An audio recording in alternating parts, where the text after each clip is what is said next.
हिम्मत खुलती चलेगी, ताकत बढ़ती चलेगी। आज विशालगढ़ में अतिक्रमण भी बढ़ने लगे और सीधा मस्जिद पे हमला, कुरान पाक चला जा रहा है, मस्जिद तोड़ रहे, जान नमाज चला जा रही है। दोस्तों, हम सब बर्दाश्त करेंगे, लेकिन जब हमारे कौम पे, समाज पे, इस्लाम पे, कुरान पाक पे अगर आए कुरान पाक पे, तो हम अपनी जान की परवाह नहीं करते। हम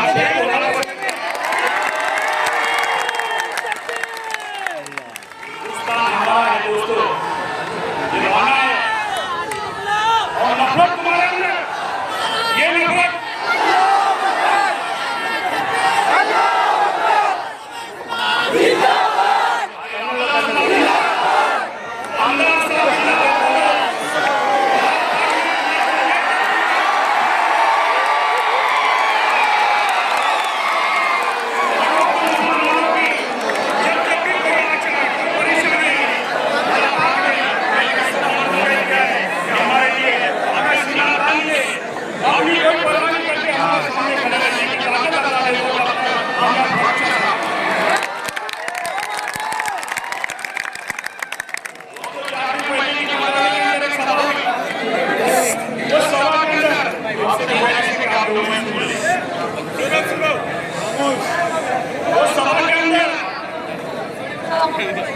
जिस वक्त कलेक्टर और एसपी से सामने के बात चालू की, उस मीटिंग के अंदर जब बातें निकली, एक जज्बा कोई नहीं आया। आज तक बहुत लोग हमारे देश में, लेकिन दोस्तों, इतना देरी से बोलने वाला, हिम्मत करने वाला है, अल्लाह पाक ने बहुत कम लोगों को हिम्मत दी है। जो एक हिम्मत वाला है, जो है हमारा डॉक्टर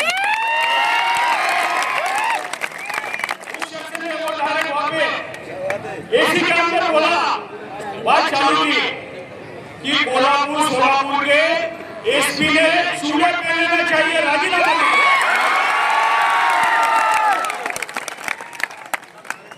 ये हिम्मत करने की ताकत अगर किसमें है तो हमारा डॉक्टर पराशर साहब। कोल्हापुर का प्लानिंग बहुत पहले से, अतिक्रमण के नाम से मस्जिद के अंदर जाके तोड़फोड़ करना, मस्जिद तोड़ना, कुरान पाक जलाना और उतना ही उनसे अंदर, उसके बाद भी उनकी दिल की तसल्ली नहीं हुई। जहाँ मुसलमानों की बस्ती है, उस बस्ती के अंदर चूम चूम के सिर्फ मुसलमानों के घर तोड़े गए, मुसलमानों की बच्चों को, माँ बहनों को, बुजुर्गों को मारा गया, उनके घर लूटे गए। एक दहशत डाली गई कि आज हम चाहे वो कर सकते। सरकार हमारी, सरकार कोई है, बाबा साहब अम्बेडकर ने कायदा संविधान बनाया हुआ है, कायदा बनाया है। दरअसल अगर वीडियो डाला, कायदा हाथ में लेकर बोले आ रहे तो इस देश का प्रधानमंत्री हमेशा भी होता है, इस पे भी कोई गलत सबके लिए कायदे के बाहर कोई भी गया तो उसको जेल में जाना है। तो दोस्तों, उस जगह पे कोई बच्चों को मारा गया, माँ बहनों को पकड़े गया, बुजुर्गों को मारा गया, ये दादागिरी, ये हुकुमशाही चला रहे, ये लोकशाही नहीं है, लोकशाही नहीं है, हुकुमशाही है। मारे गए, पैसे लूटे गए, क्या कार्रवाई की सरकार ने आज तक? मैडम को चुन के आने में मुसलमानों का सबसे बड़ा हाल, एक नंबर से आता है, तो हमारे वजह से वो आता है। आज ये ताकत हमने बताया कि दुनिया मतदान करने में हम आमदार तो ला सकते, अभी भी आने वाले वक्त में भी इंशाअल्लाह लाएंगे। लेकिन हमें हुए तो आदर भी हमारा, हम चाहे वो आदर मिल गया। क्या बात, ये बता दिए 2 लाख वोट अगर पाले होता है तो 62,000 वोट मिलेगा, 3.25 लाख वोट मिले मतदार संघ में पूरे। फिर वो सोनगी हो, दोलाचा हो, सिंकेला हो, सिरोल हो, डेरा हो, कुसुम हो, वाकई में ग्रामीण के मुसलमान हो गए, हम एक हो गए। तो दोस्तों, इसी तरह एक हो गया, अपनी ताकत बताओ। ये सरकार हिल गई, सरकार का पसीना छूट गया, हमको मालूम है। 3 महीने में क्या, 2 महीने में आने वाले में मुसलमान एक हो गए, तरीके से तकलीफ देना जो करना होता था, लेकिन हमको एक हो गए। हमको सादगी से, मोहब्बत से, हमको कोई झगड़ा लफड़ा वैसा नहीं, कायदा हमको हाथ में ले एक हो गए। आमदार साहब के कायदे में हमको कायदे के अधिनियम में जो हो रहा है वो करना है। गवर्नमेंट क्या फैसला करती है उनके ऊपर है। ये तो आखिरी में तो अल्लाह है, अल्लाह की मदद हमारे हमारी इबादत करने वाला अल्लाह है, कोई नहीं है सिवा अल्लाह के। सिर्फ हमको एक रहना है, एक होना है। जिस तरह हमने लोकसभा में हमारी ताकत बनाई, उसी तरह आने वाला विधानसभा में भी आ रहा है और हिम्मत ताकत देने वाला आमदार हमारे साथ है। हर वक्त मुसलमानों की कोई भी तकलीफ आई तो उठने वाला है। वहाँ में जो फिरका बस्त लोगों ने बोला था, पता नहीं कहा था कि हम बाराबाद का जुलूस अगर उनसे नहीं जाने देंगे। इनकी बात की आगे सदियों से हो रहा है। डॉक्टर आमदार फारूक शाह साहब ने सबके आगे रैली में खड़े लेके डायरेक्ट ईदगाह तक वो जुलूस निकाला और वहाँ नमाज पढ़ के खत्म। कोई है कई बार मुसलमानों के वोट लेके लोग छूट गया है, कई आमदार बने, खासदार बने, 3 दिन मांग लिए, किसको 2 मांग लिए, लेकिन चॉकलेट देने का काम सबने किया। हमने आता हुआ है दोस्तों, आज हमारा लोकप्रिय, हमारा भाई, हमारा बच्चा, हमारा दोस्त, हमारा बेटा, हमारा भाई, ये हमारा एक हिम्मत वाला आमदार है। अल्लाह पाक का एहसान है, बहुत दिनों के बाद एक सेकुलर अच्छा नेता हम सबको मिला है, तो हम सबको एक साथ रह के ताकत बनाना है। विशाल गढ़ के ऊपर हम सबको निवेदन देंगे और हमको सरकार क्या कर रही है कायदा हाथ में नहीं लेना, हमको एक सादगी में एक निवेदन देके आमदार साहब के साथ रह के और हमको हमारे काम करना है और मुसलमानों की ताकत बढ़ाना है और इन लोगों को उनको जवाब देना है। इतना ही कहकर मेरे बोलने में खत्म करता हूं। जब गुलिस्तान को खून की जरूरत पड़ी, सबसे पहले हमारी गर्दन पड़ी, फिर भी मुझसे कहते हैं अली चमन, ये वतन है हमारा तुम्हारा। हम लोग यहाँ पर एक बहुत ही हसास मौके पर जमा, बहुत ही ज्वलंत विषय, बहुत ही सेंसिटिव सब्जेक्ट है। पहले मैं आपको बता दूं कि एहतजाज किसको कहते हैं, आंदोलन किसको कहते हैं। दोस्तों और साथियों, जैसे कहा जाता है कि जमहूरियत में आप कितने अमीर हो, कितने बड़े पहलवान हो, कितने बड़े सुरमा हो, इसकी कोई वक्त नहीं है। जमहूरियत में सर गिने जाते हैं। मेरी आप सबसे गुजारिश है कि यहाँ पर हम लोग जितने लोग यहाँ पर मौजूद हैं तो हमारे सर गिने जाए। और हमारे सर कैसे गिने जाएंगे? जब हम लोग एक कतार में पूरे बैठ जाए। यहाँ पर मीडिया है, हमारे शहर के हरदी गली आमदार आली जनाब डॉक्टर फारूक शाह साहब ने जो मेहनत करके आपको यहाँ जमा किया हुआ है, उसका एक मकसद है। उसका एक मकसद क्या है कि हमारी ये तिरंगा चौक की आवाज, हमारी ये तिरंगा चौक की आवाज चीफ मिनिस्टर ही नहीं, मोदी और अमित शाह तक पहुंचना चाहिए। मोदी और अमित शाह जो नफरत का बाजार गर्म किए हैं, उनके काम खड़े होने चाहिए। इसके लिए मैं आपसे पहले गुजारिश करूंगा कि आप लोग सीधे लाइन में बैठ जाएं। बड़ा मेहरबानी, आपका फोटो सेशन होगा और ये फोटो तमाम अखबार में जाएगा। तब पता चलेगा कि दुनिया के मुसलमान और ये पैगाम जाएगा कि दुनिया के मुसलमान कितने बेकार हैं। और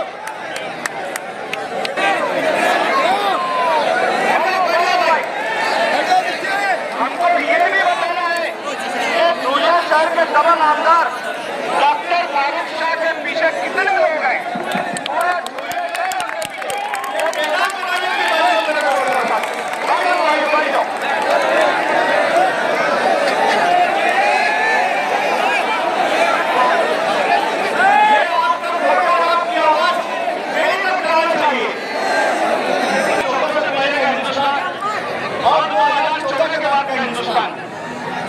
हमको नया फर्क दिख रहा है।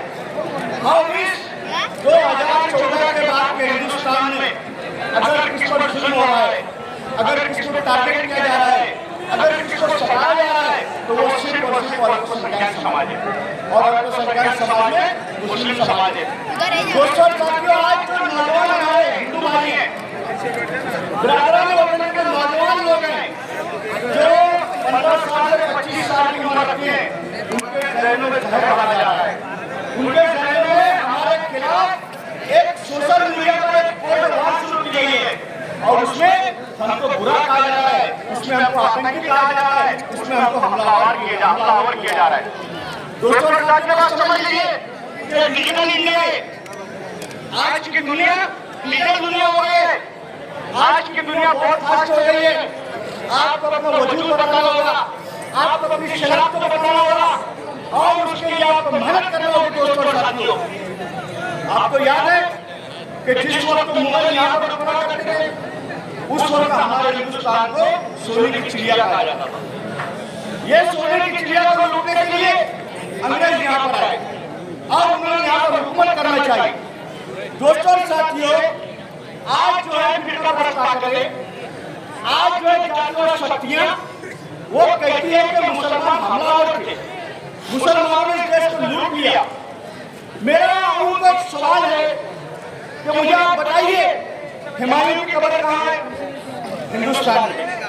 अकबर की कब्र कहाँ है? हिंदुस्तान में। बाबर की कब्र कहाँ है? हिंदुस्तान में। औरंगजेब की कब्र कहाँ है? हिंदुस्तान में।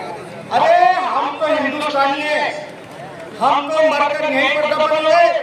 अरे तुम्हारे गुजरातियों का हाल देख लो, तकरीबन मोदी नाम के 28 लोगों ने देश को लूटकर बाहर चले गए। क्या बात है? मुसलमान गद्दार है, मुसलमान आतंकी है। अरे मेरा इनको एक सवाल है कि आप हमें आतंकी कहने वाले, हमें गद्दार कहने वाले, इस माँ को दिन में 5 मरतबा हम सजदा करते हैं, हम चूमते हैं गोद में दफन हो जाते हैं। दोस्तों और साथियों, 4 दिन के बाद जब ये रिजल्ट आया है और जो बात करते थे, बोलूंगा नहीं करूंगा, ये ऐसा करते थे, अल्लाह ने हफ्तेवार कर दिया, अल्लाह ने उनको हफ्तेवार कर दिया। उनके जो ख्वाब थे, उनके जो प्लानिंग थे, उनके जो मिशन थे, अल्लाह ने तबाह बर्बाद कर दिया। दोस्तों और साथियों, ये समझते हैं कि हम विकास के नाम पर कुछ नहीं कर सकते, क्योंकि विकास करने के लिए मेहनत करनी पड़ती है। और विकास जब होता है जब तन मन धन के साथ सारी कौमों को, सारे समाज को लेकर चले, जब विकास होता है। अब विकास के नाम पर कुछ नहीं, नोटबंदी फेल, कोरोना के अंदर देखो तो लाशें लोग हाथों में उठाकर लेके जा रहे हैं, वो फेल। और इनकी लीक सरकार है, इनका सब लीक हो रहा है, पेपर लीक हो रहा है, रास्ते लीक हो रहे हैं। और तो और जिनके नाम पर इन्होंने पूरे हिंदुस्तान के अंदर वावेला मचाया, श्री रामचंद्र जी हिंदू समाज के बहुत बड़े भगवान, हम उनकी इज्जत करते हैं, हम उनकी आदर करते हैं, क्योंकि हमें कहा गया है कि किसी मजाक की तस्वीर और तहकीर मत करो। और हमारा ये मानना है कि श्री रामचंद्र जी हो सकता है कि 1,24,000 अंबिया इकराम तो उसमें एक हो सकते हैं, हमारा ये ईमान है। उनके नाम पर मंदिर बनाया गया, वो भी लीक। अयोध्या के अंदर रास्ता बनाया गया, वो भी लीक। तो ये सारे लीकेज इनके अंदर। अब इन्होंने ये देखा कि पूरे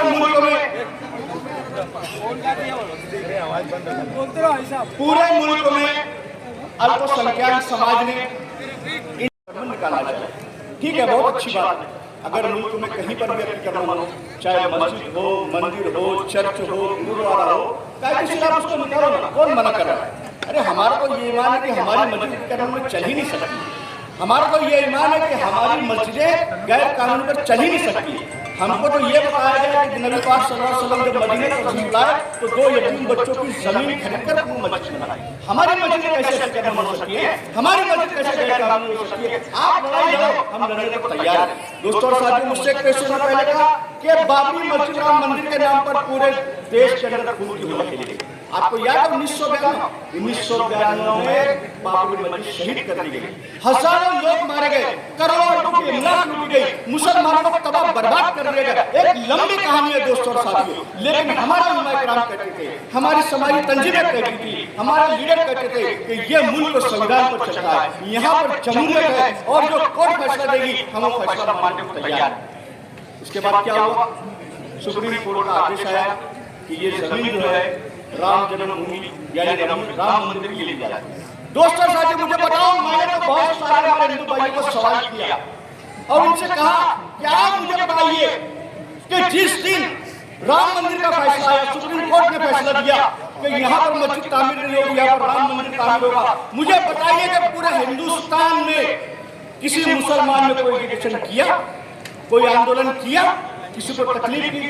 नहीं दोस्तों और साथियों। जितना हम लोग इस मुल्क से मोहब्बत करते हैं और जितना हम लोग यहाँ के कानून का आदर करते हैं और जितना हम लोग का विश्वास और भरोसा जमहूरियत पर है, मैं समझता हूँ कि इस मुल्क की किसी समाज के अंदर नहीं है। यही वजह है कि सुप्रीम कोर्ट का फैसला आने के बाद भी हम खामोश रहे और हम लोगों ने लोगों को अल्लाह की मस्जिद समझकर इसको कबूल कर लिया। लेकिन मसला यह भी नहीं है। और मसला क्या है? मसला यह है कि आपको रास्ते पर लाना है, आपके साथ जुल्म और नाइंसाफी करना है, ताकि आपके नाम पर जो विकास कहा गया है, हिंदू भाइयों को एक करना है। और वो कब होगा? जब तक आपके खिलाफ नफरत फैलाई जाएगी।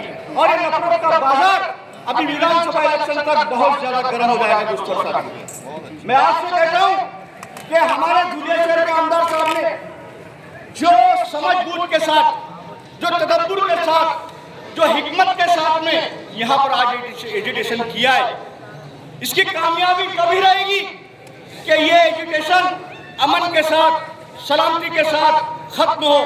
और ये कल खबरें बननी चाहिए कि तिरंगा चौक पे आमदार फारूक शाह की क़यादत में वो संख्याक समाज जमा हुआ था, हजारों की तादाद में लोग जमा हुए थे और इतना कामयाब एजुकेशन, इतना कामयाब आंदोलन कि किसी को कोई तकलीफ नहीं हुई और सारे शहर इत्मीनान का सांस लिया। ये पैगाम आपको देना है दोस्तों और साथियों, तभी हम कामयाब होंगे। अगर हमने हुल्लड़ पर की, हमने किसी को तकलीफ दी, तो हमारा फेल हो जाएगा, नाकामयाब होगा। अभी तो ये शुरुआत है। अभी आमदार साहब की क़यादत में सुबह लंबे है दोस्तों और साथियों।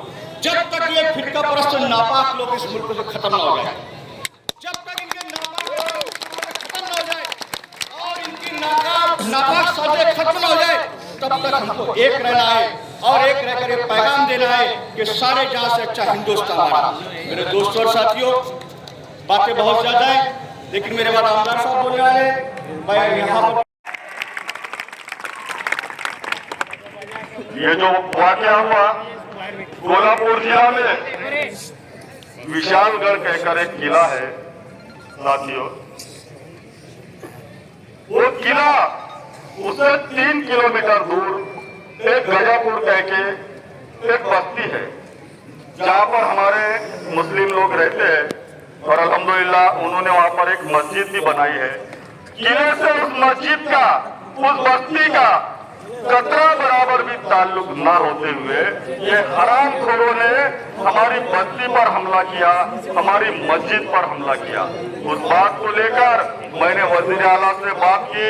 वजीर आला ने फौरी तौर पर अल्पसंख्यक मंत्री अब्दुल सत्तार साहब को फोन किया और एक मीटिंग का इनेकाद करने के लिए कहा और उनको ये कहा कि फौरी तौर पर आप जायजा लीजिए कि ये सब मामला क्या है।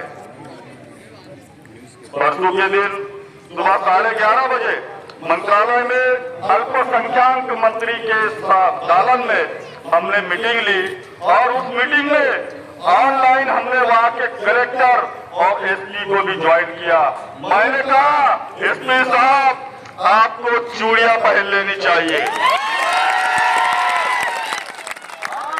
और आपकी पुलिस फोर्स के होते हुए हमारी मस्जिदों की बेहुरमती की जा रही है, हमारे लोगों के घरों पर हमले किए जा रहे हैं और आप सिर्फ देखते हो। एसपी ने कहा कि आमदार साहब हमने वहां पर इस जिम्न में 5 तरह के गुने दाखिल किए हैं और हर गुना में 200 से 250 लोगों को मुलजिम किया है और उसमें से अभी तक 65 लोगों को हमने गिरफ्तार कर लिया है। उसके बाद कलेक्टर ने हमसे कहा कि आमदार साहब हम पूरी तरह से यह ध्यान दे रहे हैं जिन मुस्लिम भाइयों के नुकसानात हुए उनके पंचनामे करके और उनको फौरी तौर से सरकारी मदद भी हमने फराहम की है, उनका दोनों वक्त का खाने का इंतजाम भी हम कर रहे हैं। लेकिन इन सब बातों से हम लोग मुतमईन नहीं हुए और हम एक जागरूक कौम है, हम एक जागरूक कौम है और इसलिए हमको ये बताना है कि अगर तुम हमको छेड़ेंगे तो हम तुमको नहीं छोड़ेंगे। ये धुलिया शहर अमन का गहवारा है, शांत शहर है, इसको शांत ही रहने दो। मेरे साथियों, अभी बहुत सारे मुकर्रीन ने आप सब लोगों को बताया कि इस देश की आजादी के लिए हमारे आबा व अजदाद ने किस तरह से कुर्बानियां दी है। हमारे उलमाए कराम ने हमारे सरों की कुर्बानियां इस देश को आजाद करने के लिए दी है। उसके बावजूद हमारे सवाल हाजी साहब ने बताया कि कोई बेवकूफ कहता है कि मुसलमानों ने हिंदुस्तान छोड़कर चले जाना चाहिए।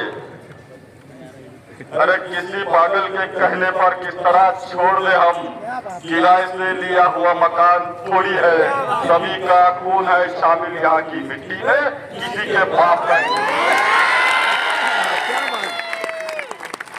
साथियों, आज आप लोगों ने मेरी बात पे लब्बैक कहते हुए यहाँ पर आया। मैं आप लोगों का तहे दिल से शुक्रिया अदा करना चाहूंगा और आप लोगों को यकीन दहानी करना चाहूंगा कि आप लोग मुतमईन रहिए। इंशाअल्लाह ताला आप लोगों की जो भी मांगी है वो सब पूरी होंगी।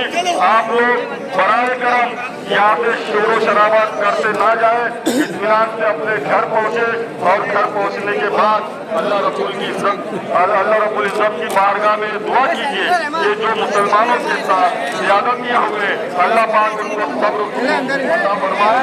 वाखिर दावाना अल्हम्दुलिल्लाह रब्बिल आलमीन। आगे मैं आप लोगों से गुजारिश करूंगा कि एक बार ताली झंडे को लहराकर नारा